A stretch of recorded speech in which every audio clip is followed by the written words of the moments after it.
Түркия башкаласы Анкарада 13 сағат. Исәмсез мөхтәрәм тавышлар. Бүген 2025 елның 23 октябрь атна кешен, пәнҗешәмбе көн.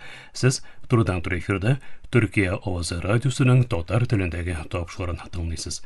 Безнең программа 16 метрлы кыска толкынның 17615 килогерц ышлыгыннан 42 дәрәҗә көнчыгыш юнәлешендәге Төрксат 3 һәм Түрксат 4 ярышнары белән 3 тапкыр w.trt.dinna.com интернет адресы аша һәм кесә телефоннарының TRT Dinna кушымтасыннан Voice of Turkey East радио каналыннан тапшырыла.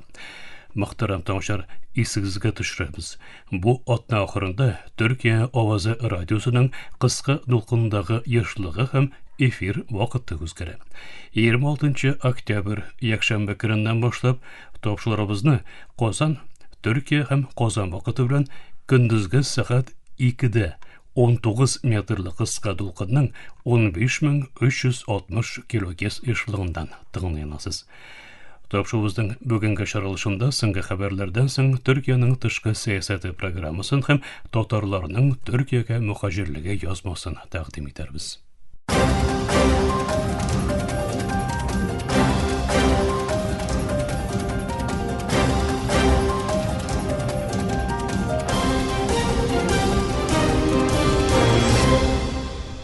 Түркия авазы дулкыннарында соңгы хәбәрләр.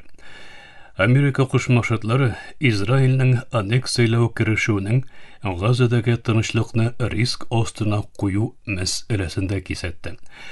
АКШ дәүләт сәркәтибе Марко Рубио Израильнең яу астындагы Йорданның көнбатыш үзәнлеген аннексияләү инициативасының илбашы Дональд Трампның Газа тынычлык планын куркыныч астына куя алачагы мәсьәләсендә кисәтте. Израиль сәяхәте алдыннан белдерү ясаучы Рубио аннексиянең дәвам итүче тырышларга куркыныч тудырачагын һәм кире реакция ясаучагын искәртеп узды. Дәүләт департаменты сәфәрнең Трампның Израильнең Газадагы сугышны бетерү планының үтәлүенә булышлык итүне һәм АКШның Израильнең иминлегенә карата яклавын раслауны максат итүен белдерде. Сәфәр вице-президент Джеймс Дэвид Венсның Газада отны туктату сөйләшүләреннән соң оештырылды. Берләшкән Милләтләр Оешмасы Халыкара мәхкәмәсе Израильнең 4-нче Женева килешүе кысаларында Газага гуманитар ярдәмнең кертелүенә рөхсәт бирүенең һәм бу барышны җиңеләйтүенең зарурлыгын боерды. Израильне оккупацион көч дип игълан итүче мәхкәмә илнең фәлестинләрнең төп ихтиҗларының канәгатьләндерелүе мәсьәләсендә шартсыз йөкләмәсе булуын белдерде. Мәхкәмә Израильнең март аеннан бирле керткән каты ярдәм чекләүләрен телгә алып, Газа халкының җитәрсез рәвештә ярдәм алуын билгеләде. Халыкара мәхкәмә Израильнең куркынычсызлыгына таяндырган сәбәпләрен кире кагып, оккупация хукукының һәм гуманитар хукукының һәр икесенең дә гамәлдә булуын раслады һәм Израильнең фәлестинләрнең кеше хукукларын сакларга һәм ачлыкны сугыш коралы буларак куллануын тыярга мәҗбүр булуын белдерде. Төркия һәм Катар Илбашы Эрдоганның Фарсы култыгы сәфәре вакытында мөнәсәбәтләрне ныгытучы килешүләр имзалады. Төркия һәм Катар Дохада оештырган 11-нче Төркия-Катар югары стратегик комитет җыелышында бер төркем яңа килешү һәм уртак белдергегә кул куеп, стратегик уртаклыкларын күбәйтте, ныгытты. Илбашы Рәҗәп Тайип Эрдоган һәм Әмир Шейх Тамим бин Хамад Аль-Сани сәүдә, саклану һәм үсеш планнары кебек мәсьәләләрне үз иченә алган килешүләргә имза салу тантанасында катнашты. Эрдоган иттифакның региональ тотрыклыкка өлеш кертүенә басым ясап, Газада отны туктатуны һәм ике дәүләтле чишелешне хуплады, яклады. Аеруча Оманга китәр алдыннан ясаган белдерүдә Сүриянең сугыштан соңгы торгызу тырышлыкларында Катар белән хезмәттәшлегенең дәвам ителәчәген вәгъдә итте.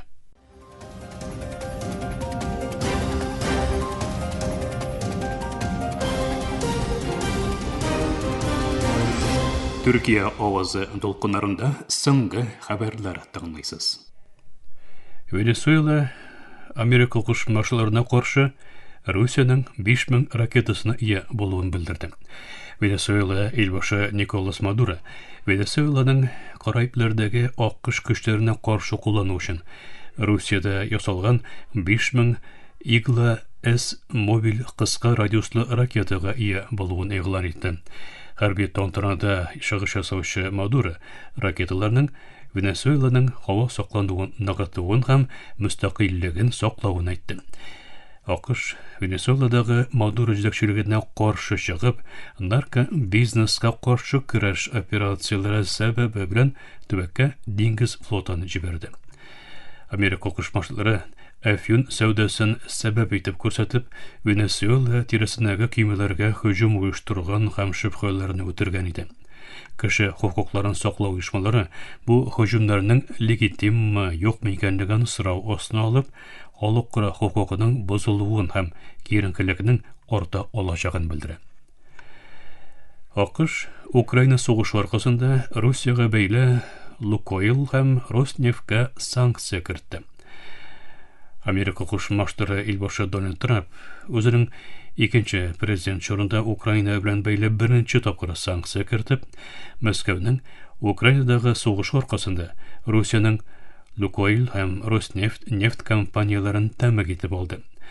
АКШ казна министрлыгы Русия отны туктатуны кабул иткәнчә чаклы охшаш чараларының күреләчәген кисәтеп, Америка кушмашлары берлектәшләрен бу санкцияларны үтәргә чакырды. Трамп санкцияларны гаять зур дип бәяләде, ләкин шулай да иң кыска вакытта бетүен өмет итүен әйтте.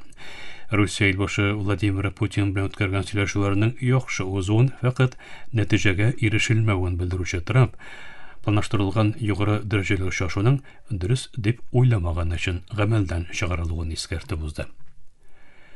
Суданда оператив ярдәм көчләре 3 көн дәвамында Хартум аэропортына дрон һөҗүмнәрен оештыра. Хартум аэропорты оператив ярдәм көчләренең пилотсыз очу аппаратлары тарафыннан тагын нишан итеп алынган. Парамилитар оператив ярдәм көчләре пәнҗшәмбе көнне атна кешен Суданның Хартум халыкара аэропортына яңа дрон һөҗүмнәрен башкарган. Судан хәбәр агентлыгының шагыйдләргә нигезләнеп биргән хәбәренә караганда, 7 дрон аэропорт һәм көньякта урнашкан күрше мәхәлләләргә һөҗүм иткән, бу исә халык арасында паника тудырган. Хәбәрдә әйтелгәнчә, аэропорт тирәсендә шартлау тавышлары ишетелгән. Оператив ярдәм көчләре сишәмбе көнне аэропортка һәм Хартумдагы башка әһәмиятле объектларга да һөҗүмнәр башлаган иде. Бу һөҗүмнәр 2 елдан артык ябык торган аэропортның яңадан ачылуына 1 көн кала булган. Аэропорт чәршәмбе көнне беренче тапкыр граждан юлчы очышын кабул иткән. Rakobo News'ка җиткерелгән иминлек чыганаклары белдергәнчә, оператив ярдәм көчләре һөҗүмнәреннән соң аэропортка зур зыян килмәгән. Газет белдергәнчә, илдәге иң әһәмиятле объектларга юнәлгән соңгы һөҗүмнәр оператив ярдәм көчләре белән Судан армиясе арасындагы конфликтта тарткалашуда яңа борылышны күрсәтә. Бу үзгәреш җир өсте бәрелешләреннән дроннарны хәрби һәм сәяси басым коралы буларак куллануга таба күчүне күрсәтә. Хәбәрләргә калышлы гыйсянчы төркем белдерүгә асамады. Армия белән оператив ярдәм көчләре арасындагы сугыш 2023 елның апреленнән бирле дәвам итә. БМО һәм җирле рәсми затлар белдергәнчә, бу сугыш нәтиҗәсендә 20 меңнән артык кеше һәлак булган, 14 миллионга якын кеше исә яшәгән җирләрен ташлап китәргә мәҗбүр булган. Мөхтәрәм таңчыларыбыз, Төркия авазы дулкыннарында соңгы хәбәрләр тыңладыгыз.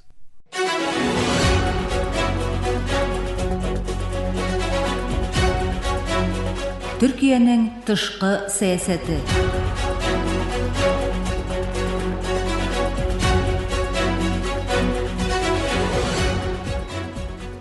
Мөхтәрәм тыңлаучылар, Төркиянең тышкы сәясәте тапшыру тизмәбезнең бүгенге чыгарылышында халыкара мөнәсәбәтләр белгече фәннәр докторы Җәмил Дуачипәкнең Сүриядә парламент сайлаулары исемле аңлатмасын тәкъдим итәрбез.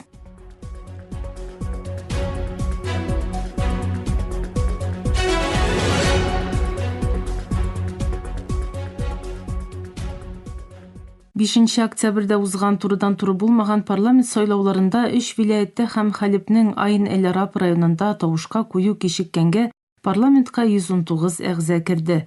Урыннар өчен барлыгы 1578 намзәт көч сынашты. Парламентның 3тән 1 өлеше аннары Илбашы Әхмәт Шара тарафыннан Илбашы идарәсе карарнамәсе белән билгеләнәчәк. Халык парламенты сойлавының югары комитеты сүчесе Навар Нижмәх Димәшктә оештырган матбугат очрашуында Сүриянең 60 сайлау төбәгеннән 49-ында тавыш бирелүен һәм 140 урынның 119-ында кандидатларның сайлануын ачыклады. Сүзче ПКК СДГ контролендәге Ракка һәм Хасеки белән Шейх Хикмәт Әл-Хаҗирига бәйле җирле друз көчләре контролендә булган Сүвейдада сайлауның узмавын җиткерде. Бу вилаятләрдә сайлаулар сәяси һәм иминлек шартлары җайга салынганчы кичектерелде. Бу да 21 урынның вакытлыча буш калуына китерде.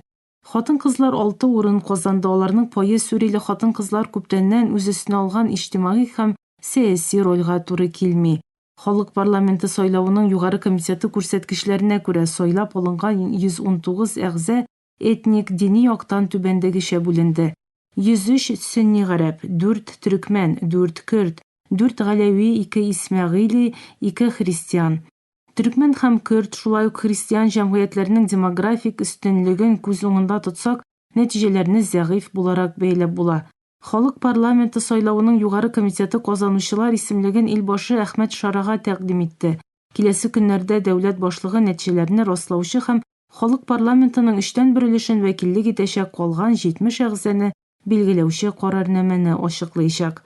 Башкаларның төп сайлау участокларыннан берсе булган Димәшктәге Милли китапханәгә барган лидер Шара Сүриянең берничә ай эчендә әлегә төгәлләнмәгән булса да үзгәреш чорына яраклы һәм кабул итеп булырдай сайлау барышын башлата алуын әйтте. Дәүләт башлыгы халык парламентының критик кануннарны карап гамәлгә кертә алачак, дәүләт бюджетын раслый алачак һәм хөкүмәтнең сәләтен тикшерә алачак иң яхшы һәм иң үзенчәлекле сүриялеләрдән торуы зарурлыгын да белдерде.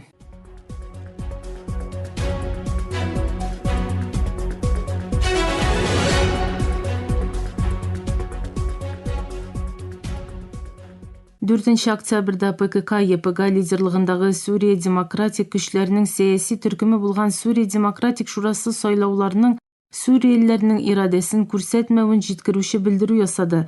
Белдерүдә әлеге барыш Сүриянең озын тарихына килешмәүче сәяси уен дип аталды һәм милли килешү урынына иҗтимагый бүленүләрне тирәнәйтүе ассызыкланды. Сүвейдадагы друз җәмгыятенең рухи лидеры Хаҗири белдерү ясамаса да Сүвейданың үзәк хөкүмәткә карата тотышында үзгәреш булмау күренә. Күптән түгел вилаят идарәсендә җаваплылыкларны үз өстенә алуы әйтелгән бер чыганак матбугатка биргән интервьюда булай диде: "Хәзерге җитәкчелекне Сүрияне һаман да берләштерә алмаучы террорчы хөкүмәт буларак күрәбез. Шуның өчен сайлау дип аталучы иллюзия хакында аңлатма ясый алмыйбыз", диде. Парламентта урын алган хатын-кызлар исә түбәндәгеләр: Хомстан Нур Ал-Джандали, Хамадан Монемех Арабо, Африннан Ранкин Мөхәммәд Абдо, Дрейкиш һәм Шейх Бадрны вәкиллек итүче Лина Фахем Айзуки, Сафитадан Май Наджех Халдуф һәм Ласкиядән Рула Абдаллах Әл-Даех. Сайлауда катнашучылар арасында хатын-кыз хокукларын яклаучы һәм иҗтимагый оешма фигурасы Малак Нашвани да бар иде.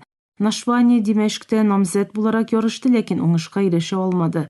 Ул кандидат булу карары аркасында дус ишләре һәм туганнарыннан басым күрүен, чөнки күп кешенең бу катнашуны хәзерге авторитетларны легалләштерү рәвеше итеп аңлавын әйтте.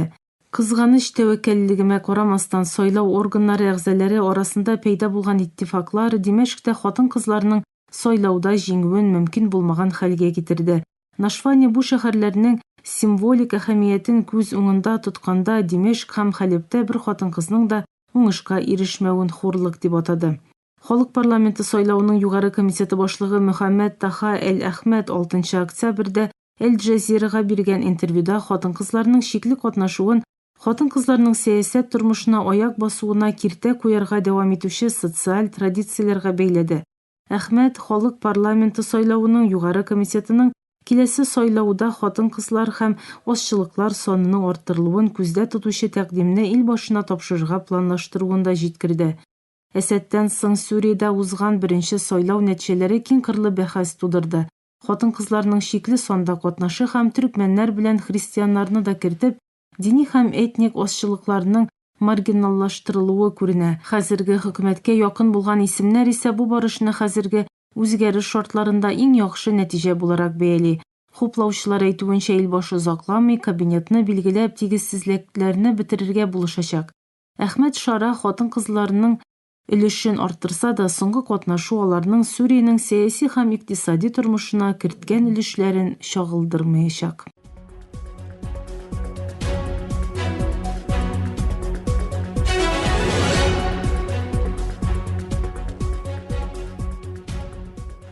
Хөрмәтле тыңлаучылар, сез халыкара мөнәсәбәтләр белгече фәннәр докторы Җәмил Дуа Чипәкнең аңлатмасын тыңладыгыз. Киләсе атнада күрешкәнгә кадәр исән, имин булыгыз.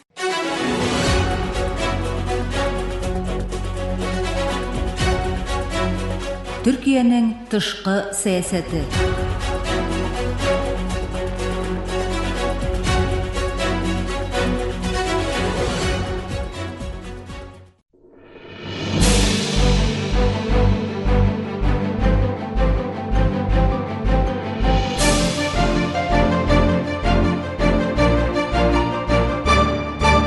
Эфирдә Төркия авазы.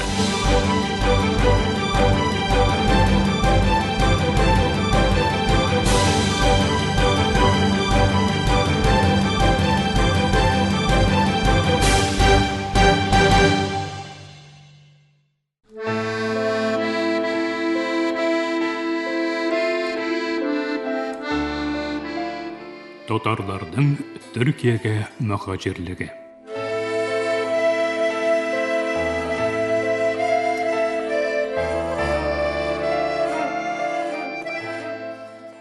Мөхтәрәм тыңлаучылар, Төркиягә татар хиҗрәтенә багышланган тапшыру тизмәбезнең бүгенге 43нче бүлегендә Мөхәммәд Гаяз Исхакый турында сөйләвебезне дәвам итәбез. 3 ел тирәсе Берлиндә яшәгәннән соң Гаяз Исхакый 1925 елда эмиграциядәге татар зыялылары өчен сыену урыны, икенче ватан булган Төркиягә килә. Биредә ул Истанбул шәһәрендә яши. Төркиягә күчеп килгәч тә Исхакый табигате кушканча бер дә тик тормый. Истанбулда Түрк йорды журналында, Җумһурият газетында актив хезмәттәшлек итә. Аның хәтта Түрк йордында җаваплы вазифада булуы хакында да мәгълүмат бар. Ләкин анда иркенләп язуы өчен бөтен фикерләрен төрек укучыларына җиткерү өчен тулы иреге булган дип әйтеп булмый. Тарихта билгеле булганча Төркия өчен мөһим бер дәвр булган 1919-1922 еллардагы азатлык сугышы елларында үзе дә яңа оешкан һәм куркыныч рәвештә ватандашлар сугышы эчендә булган Совет хөкүмәте тарафыннан Төркиягә саллы гына ярдәм итү була. Монда әлбәттә Төркияне дә әкренләп үз идеологиясе, коммунизм һәм социализм фикеренә авыштыру максаты беренче урында булган дип әйтергә мөмкин. Совет хөкүмәте бу ярдәмнәр белән бергә Төркияне дә үз тарафына аударуны максат итеп куя. Ләкин СССРның бу планнары бик уңышлы булган дип әйтеп булмый. Төркия ул елларда Совет хөкүмәтеннән ярдәм алса да, аның идеологиясен кабул итми. Билгеле булганча, ул Икенче дөнья сугышыннан соң Америкадан да Маршалл ярдәме ала. Ләкин бу очракта инде Америка бары тик матди гына түгел, фикер һәм идеология ягыннан да Төркия тәэсир иткән. Совет хөкүмәтенең идеологик яктан Төркиягә әллә ни тәэсире булмаса да, анда яшәүче төрки дөнья мөхаҗирләренең эшчәнлегенә зыян килүен әйтеп китү урынлы булыр. Ул чорда Төркиядә Рәсәйдәге большевик түнтәрелешен кабул итмәгән төрки халык зыялыларыннан байтак кеше була. Алар арасында Гаяз Исхакыйны да әйтеп китү кирәк. Ләкин кызганыч, ул Төркия вакытлы матбугатында язган мәкаләләрендә татарлар белән башкортларның милли дәүләтен төзергә, төрки халыкларны берләшергә чакырганы өчен Совет дипломатиясенең Төркия хакимиятенә ясаган басымы нәтиҗәсендә Төркиядән китәргә мәҗбүр була.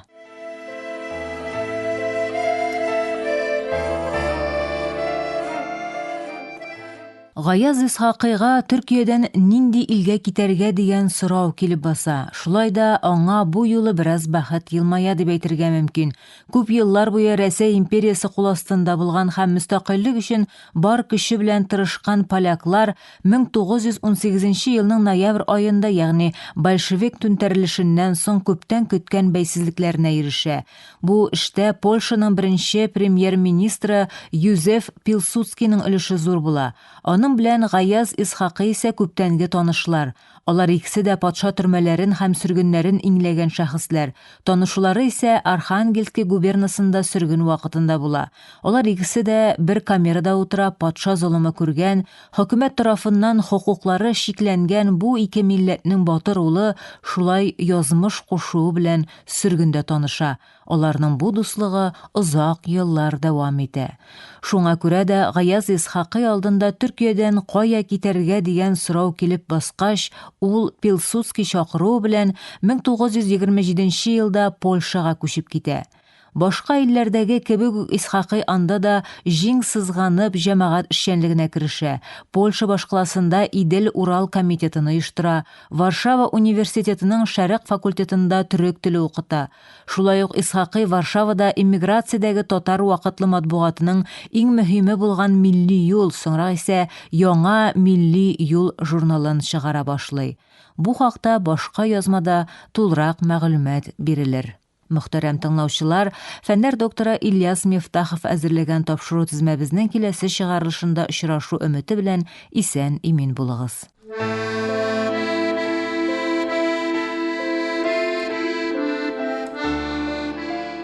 Татарларның Төркиягә мөхаҗирлеге.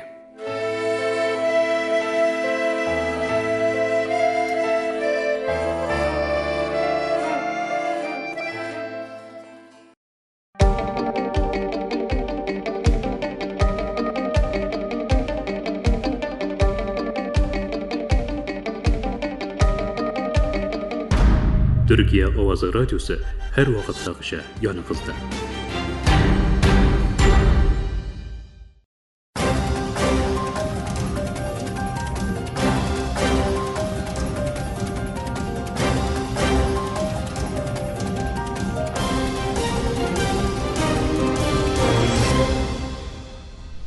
Мөхтәрәм тамашачылар, Төркия авазы радиосының татар телендәге тапшырулары шушының белән ахырына якынлашты. Безнең программа һәр көн Төркия һәм Казан вакыты белән көндезге сәгать 1дә 16 метрлы кыска тулкынның 17615 кГц эшләннән Төрксат 3 һәм Төрксат 4 яшьне белән 3 тапкыр w.trtdinna.com интернет адресы аша һәм кесә телефоннарының TRT Dinna кушымтасыннан вот из радио каналыннан тапшырыла. Ярты сәгатьлек тапшыруларыбызның кабатлавын Төркия һәм Казан вакыты белән сәгать кичке 8 яртыда Төрксат 3 Төрксат 4 яшьнәре белән 3 тапкыр w.trtdinna.com интернет сәхифәсе аша Voice of Turkey вот West радио каналыннан тыңлыйсыз. Исегезгә төшерәбез. Бу атна ахырында Төркия авазы радиосының эфир вакыты һәм кыска тулкындагы ешлыгы үзгәрә. 26 октябрь якшәмбе көненнән башлап тапшырабызны Төркия һәм Казан вакыты белән көндезге сәгать 2дә 19 метрлы кыска тулкынның 15360 килогерц эшлегеннән тыңлыйсыз. Әлегә без сезнең белән саулашабыз. Эфирдә киләсе очрашуга кадәр.